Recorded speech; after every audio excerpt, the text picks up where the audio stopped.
शुक्रगुजार हैं कि आपने आज मोहम्मद के शहर से शिफा भेजी है। जो मोदी है तो मुमकिन है कहते थे, आज ऑक्सीजन नहीं है अस्पतालों में, मोदी जी के मन की बात से काम चला लेंगे क्या?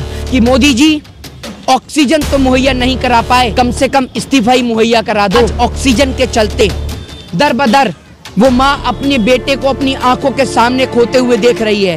कोई बेटा अपनी माँ को खोते हुए देख रहा है डॉक्टर से कि एक बार चेक तो कर लो कि मेरे पिता की सांस चल भी रही है या नहीं चल रही है। मोहम्मद के शहर से हवा आ रही है, जीवनदायी संजीवनी ऑक्सीजन आ रहा है। दोस्तों नमस्कार, मैं हूं आपका दोस्त जाहिद, आप देख रहे हैं डेली इन।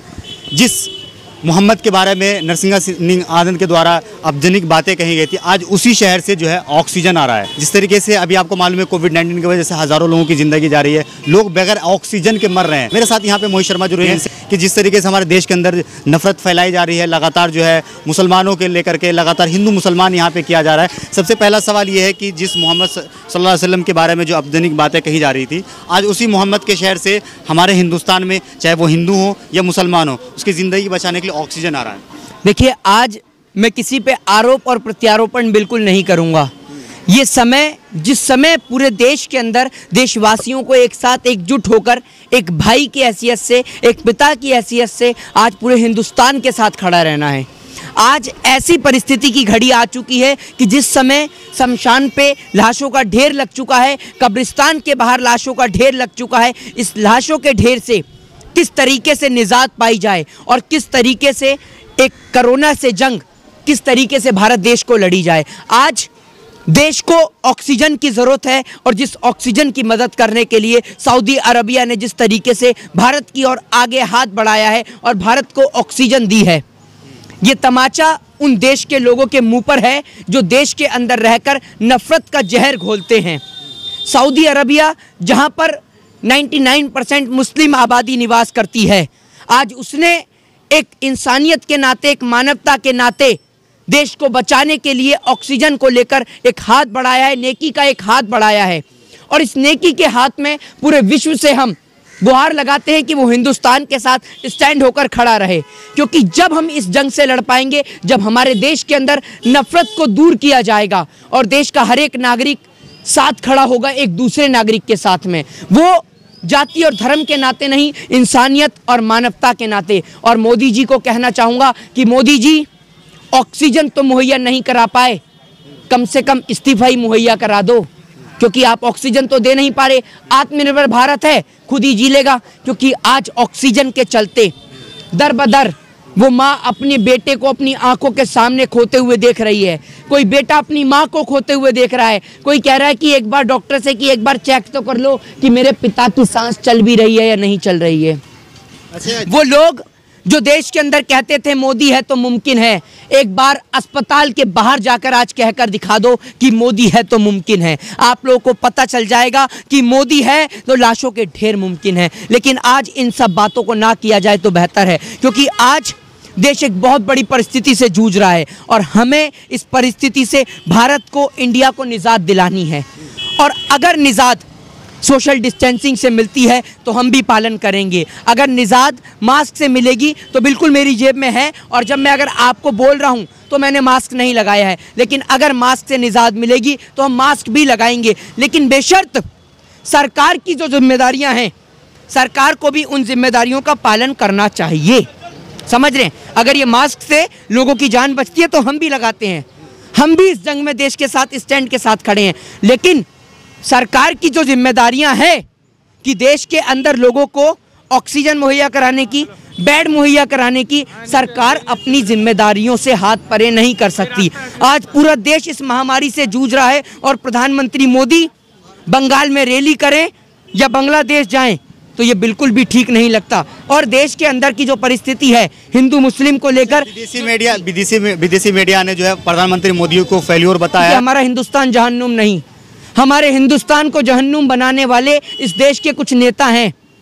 घर के अंदर अगर कोई एक सांप घुस जाए तो लोग यूं नहीं कह सकते कि पूरे घर में सबको ढसने वाले लोग हैं, उस सांप को दूर किया जाता है। घर में अगर कोई एक व्यक्ति जहर घोलता है तो घर के सभी लोग खराब नहीं होते। समझ रहे हैं? हमारा हिंदुस्तान आज परिस्थिति से जूझ रहा है और हमें इस बात का यकीन है कि हम इस परिस्थिति से जल्द बाहर निकलेंगे। और उन लोगों के लिए कहना चाहता हूं जो मोदी है तो मुमकिन है कहते थे, तो आज ऑक्सीजन नहीं है अस्पतालों में, तो मोदी जी के मन की बात से काम चला लेंगे क्या? ऑक्सीजन तो नहीं है, मन की बात से काम चलेगा तो बताइए। और जिस बच्ची ने गुल्लक फोड़कर पीएम केयर फंड में पैसा दिया था, आज आप उस बच्ची के लिए क्या कहेंगे? आज उस बच्ची को ऑक्सीजन का सिलेंडर मुहैया नहीं हो पा रहा है, तो क्या ये हमारे देश के लिए एक गंभीर प्रश्न और सवाल खड़ा नहीं होता? और आपको एक बात बता दूं कि भैया देश के अंदर देश के गृह मंत्री, बाप बंगाल में, बेटा आईपीएल में और देश आईसीयू में है। यानी देश के गृह मंत्री जी या बंगाल में रैलियां कर रहे हैं, उनका बेटा आईपीएल देख रहा है और पूरा देश आईसीयू में जूझ रहा है, लेकिन इन्हें कोई भी रद्दी भर फर्क नहीं पड़ता। लेकिन देशवासियों से निवेदन है कि आज हिंदू मुस्लिम सिख ईसाई छोड़कर आज हिंदुस्तान को बचाने के नाते आप सभी एकजुट होइए, एक साथ खड़े होइए और देश में एक नेकी की मिसाल को कायम करिए, क्योंकि अगर वतन नहीं रहेगा तो आप और हम लड़ाई कहाँ करेंगे? तो अगर हमें लड़ाई जो भी है उस लड़ाई को भूल के आज नेकी का एक रास्ता अपनाना है, लोगों को गले से लगाना है। अगर कोई अस्पताल में मजबूर है तो उसकी मदद कीजिए, कोई भूखा है तो रोटी दीजिए, प्यासा है तो पानी दीजिए, और अगर आप ऑक्सीजन मुहैया करा सकते हैं तो ऑक्सीजन मुहैया कराइए, उन्हें बेड दिला सकते हैं तो बेड दिलाइए। योगी आदित्यनाथ जो है लगातार ये दावा कर रहे हैं कि यूपी के अंदर, उत्तर प्रदेश के अंदर सब कुछ ठीक चल रहा है, यहाँ पे हॉस्पिटल भी हैं, यहाँ पे बेड भी है, वेंटिलेटर भी है, सब कुछ ठीक चल रहा है। देखिए, नो कमेंट्स, कुछ नहीं बोलना चाहूंगा उसके लिए। आज आपको लगता है कि देश में लाशों का अंबार लग चुका है, और आज भी अगर हम आरोप और प्रत्यारोपण करें तो बहुत गलत है। हमारी चुप्पी उनके मुंह पे कड़ा तमाचा है, देश के नेताओं पे कड़ा तमाचा है। जिस बाप ने बेटे को खो दिया, उस बाप के दर्द को आप नहीं समझ पाएंगे, देश के नेता नहीं समझ पाएंगे। समझ रहे हैं? सिर्फ सांत्वना देने से कुछ नहीं होगा। आप एक बात मुझे बताइए, इनको ये पता है कि पाकिस्तान में रेट कितना है टमाटर का? इन्हें ये पता है कि देश के अंदर पाकिस्तान के कितने जवान मरते हैं? इन्हें ये पता है पाकिस्तान में रोटी में क्या बन रहा है, सब्जी में क्या बन रही है, इमरान कहाँ घूमने जा रहा है? लेकिन इनके पास इस बात का आंकड़ा नहीं कि हिंदुस्तान में कितने लोग मर गए। मोदी मीडिया लगातार सरकार की नाकामी क्यों छुपा रही है? वो आपकी और मेरी दिखाएगी क्या? गोदी मीडिया सरकार के हाथों बिक चुकी है। अंबानी अडानी के चैनल से ये बात आप कब समझेंगे?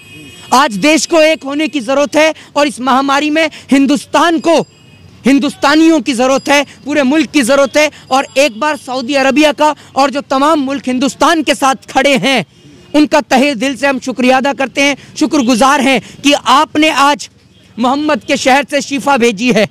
वो शिफा जो आज लोगों की जान बचा रही है, ये आज बहुत बड़ा नेकी का काम है। ये जान सिर्फ मुस्लिमों की नहीं, हिंदुओं की भी बच रही है, सिखों की भी बच रही है, ईसाइयों की भी बच रही है। क्या वो जो लोग नफरत फैलाते हैं उनके मुंह पर तमाचा, जैसे नरसिंहा सिंह आनंद हो गया, जो नफरत फैलाते हैं दूसरे धर्म को लेकर? हम भी हिंदू हैं, हमारे भी आज भाइयों की जान बच रही है अस्पताल के अंदर, मुस्लिम भाइयों की भी जान बच रही है। और ये थोड़ी है कि अगर आज सऊदी अरबिया से ऑक्सीजन आई है तो आप हिंदू और मुस्लिम के नाते वो लेने को मना कर देंगे। जो रेमडेसिविर जो इंजेक्शन है, जो बहुत जो सिप्ला कंपनी का जो इंजेक्शन है, वो सिप्ला कंपनी मुस्लिम की है, तो क्या आप इंजेक्शन लेने से मना कर देंगे? नहीं ना। तो नफरत को दूर करिए, लोगों को गले लगाइए, और प्यार एक ऐसी चीज़ है, प्रेम एक ऐसी चीज़ है कि अगर हिंदुस्तान एक साथ खड़ा होगा तो हम किसी भी जंग से लड़ सकते हैं, चाहे वो हिंदुस्तान को बचाने की लड़ाई हो, चाहे फिर वो आज़ादी की लड़ाई हो। आखिरी सवाल है, प्रधानमंत्री मोदी पश्चिम बंगाल के अंदर रैली करते तो मास्क नहीं लगाते, वहीं पर अगर एक रूम के अंदर बंद होकर मीटिंग करते तो वहाँ पे मास्क। देखिए, ये बात मैं भी जानता हूँ कि 5 रुपए वाले मास्क से कोरोना रुकने वाला नहीं है, लेकिन अगर देश को लगता है, देश के बीजेपी के नेताओं को लगता है कि इससे कोरोना रुकेगा, सोशल डिस्टेंसिंग से कोरोना रुकेगा, तो हम आपके साथ हैं। लेकिन आप लोगों को बेड तो मुहैया कराइए। आप कश्मीर में प्लॉट दिलाने की बात करते हैं, लेकिन आपकी सरकार की औकात अस्पताल में बेड दिलाने की नहीं है, तो क्या आपको शर्म नहीं आती इस हिंदुस्तान में रहकर?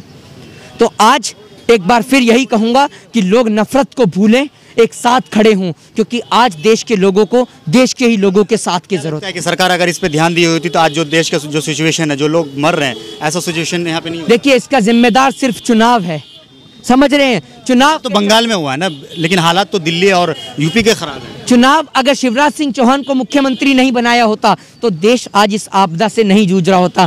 हमारा किसान मर रहा है, सरहद पे हमारा जवान मर रहा है, लेकिन आज कोई देश में उनके लिए आवाज़ उठाने वाला नहीं है। मंदिर मस्जिद गिरजा घर के चलते, धर्म की अफीम के चलते आज हिंदुस्तान को, मुल्क को तबाह करा जा रहा है। ये लोगों को समझना होगा, एक साथ खड़ा होना होगा और देश में प्रेम को बांटना होगा। जय हिंद, जय भारत, वंदे मातरम। तो मेरे साथ यहाँ पे मोहित शर्मा जी रहे थे। आपको मालूम है कि कई जगह से आपने ये देखा होगा कि मस्जिद को जो है हॉस्पिटल में बदल दिया गया है, वहीं पर गुरुद्वारे को हॉस्पिटल में बदल दिया गया, वहीं पर मंदिर को गुरुद्वारे में, ये मंदिर को जो हॉस्पिटल में बदल दिया गया। तो ये वैसे लोगों के लिए मुँह पर तमाचा है जो हमेशा हिंदू मुसलमान करते हैं, हिंदू मुसलमान के बीच नफरत फैलाते हैं। आपको क्या लगता है इस वीडियो के नीचे कमेंट करके जरूर बताएगा। वीडियो अगर आपको अच्छा लगा तो इसे लाइक और शेयर जरूर कीजिएगा। जय हिंद, जय भारत, अपना ख्याल रखिए, हंसते रहिए, मुस्कुराते रहिए।